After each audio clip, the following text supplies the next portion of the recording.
It's Thursday, June 18th, 2020. So we got some more bad news today. 1.5 million jobless claims.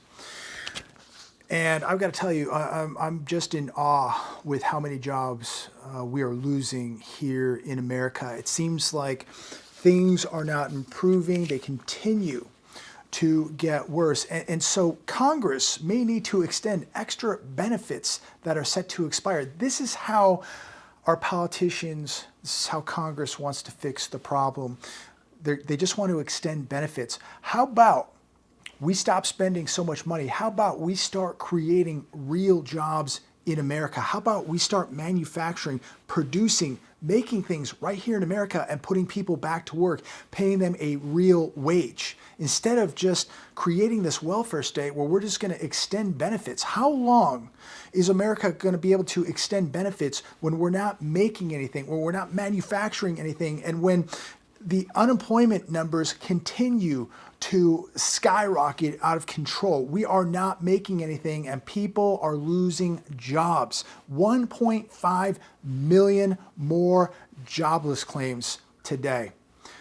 Ladies and gentlemen, if this isn't reason enough to be preparing, to be concerned with what's coming, I don't know what is. So right now, in 13 weeks, 45.7 million Americans have gone jobless. Let me repeat, 13 weeks, 45.7 million Americans have gone jobless. This is more than any period in U.S. history. And we're not even including people who don't qualify, people who haven't even been able to get through the phone lines or the websites to file for unemployment. We're well over 60 million people in America jobless now.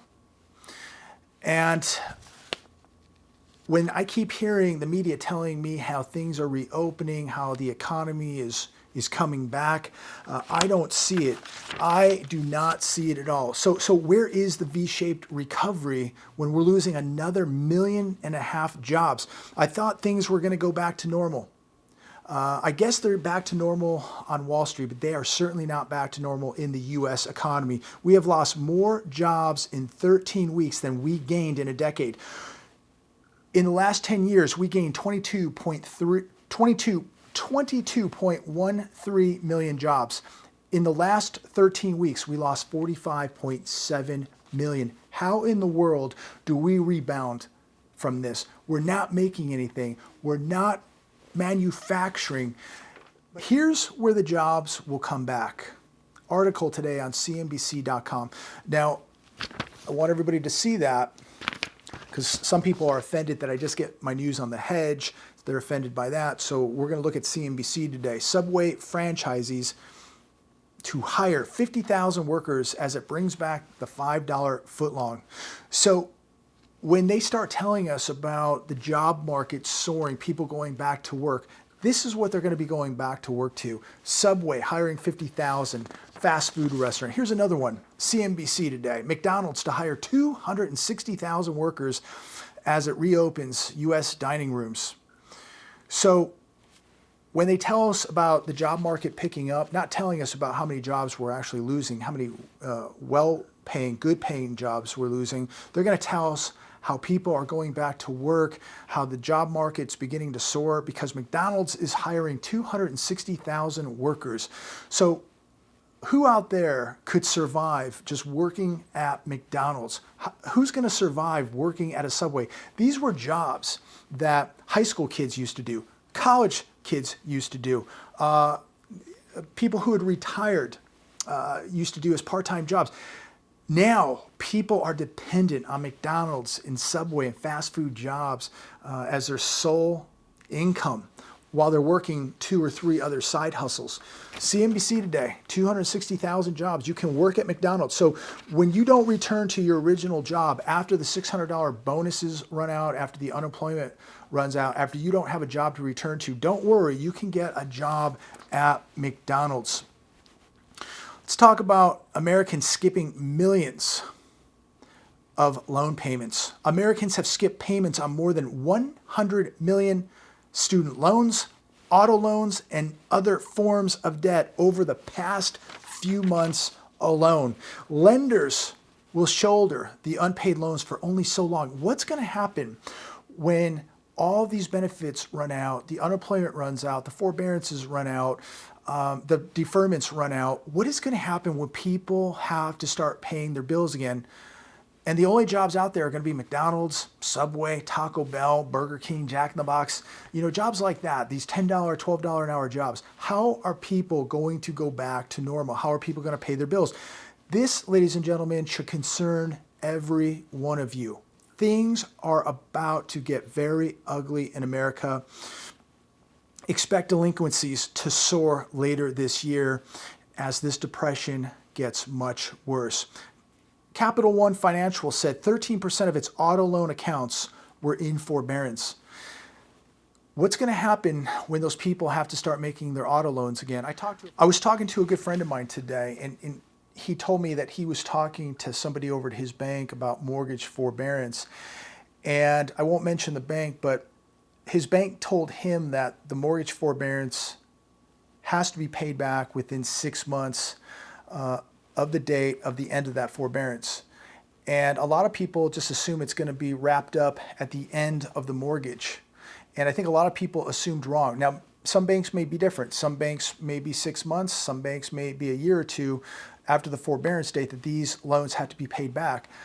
And when you look at this, how many people are going to make up 3 or 4 or 5 or 6 missed payments within a year, within 6 months after that forbearance date ends? How many people are going to be able to do this? We're going to see a lot of people defaulting on their homes. We're going to see a lot of people defaulting on their auto loans. And so the repo business is going to be booming in the auto sector. And the sheriff is going to be very, very busy, I believe, posting 30-day eviction notices for the bank.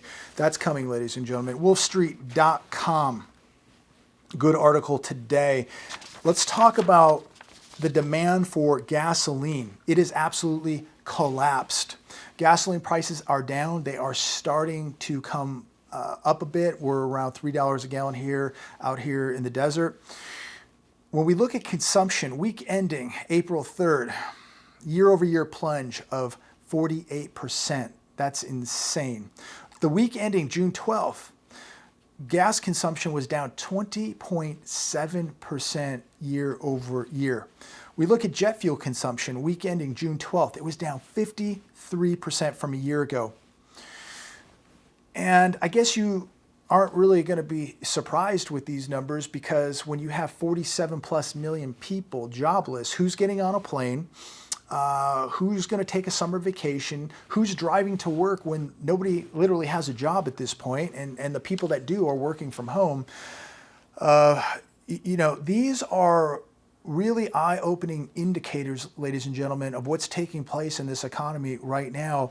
And all of this is going to have major repercussions down the road. I was reading an article today in the Wall Street Journal. I believe it was the Wall Street Journal. Who received loans through the Paycheck Protection Program? Why don't we know? 4.6 million businesses received more than $512 billion so far since April.